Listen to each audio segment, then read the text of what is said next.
પસંદગી માટેનું કાઉન્ટડાઉન શરૂ થઈ ગયું છે। ત્યારે ભાજપ દ્વારા ઉમેદવારોની પસંદગી માટે ગુજરાતમાં સેન્સની પ્રક્રિયા હાથ ધરવામાં આવી છે।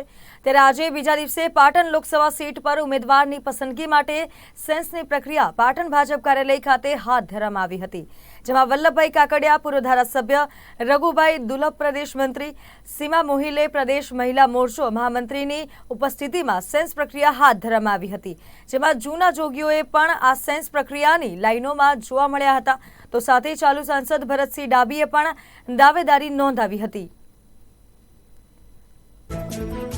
આજે પાટણ ખાતે ભારતીય જનતા પાર્ટીના નિરીક્ષકોએ જે વિસ્તારમાં ઉમેદવારી નોંધાઈ છે એવા ઉમેદવારોને સોંપડ્યા અને પાર્ટી નિર્ણય કરશે। હા, મેં ઉમેદવારી નોંધાઈશ, ચૂંટણી લડીશું અને 7 લાખ મતોથી વધુ મતોથી જીતીશું।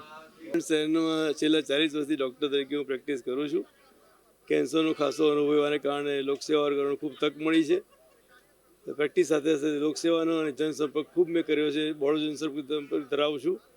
ભાજપ એવી પાર્ટી છે દરેક સમાજને રિપ્રેઝેન્ટ કરે છે, દરેક અવયવો રિપ્રેઝેન્ટ કરે છે, એટલે મોદી સાહેબના વડપણ હેઠળ મારે કામ કરવાની ખૂબ જ ઈચ્છા છે। હવે મારી જવાબદારી, સંસારિક જવાબદારી પતી ગઈ છે, એટલે મને એમ થાય કે હવે આગળની લાઈફ સારા કાર્યો કરવી અને આગળ નવા ભવનું પાછું બાંધવું એવી મારી ઈચ્છા છે અને મોદી સાહેબ વડપણ હેઠળ કામ કરવાની ખૂબ ઈચ્છા છે। જો પાર્ટી તક આપે તો હું ચોક્કસ સહ સ્વીકારીશ અને એમાં 24 કલાક ઇન્વોલ્વ રહીશ। ભાજપ સાથે જ્યારથી સમજણો થયો ત્યારથી ભાજપ સાથે બીજી પાર્ટીનું નામ નથી યાદ આવતું। પાર્ટી ટિકિટ આવે તો 5-1 લાખ વોટથી જઈશું।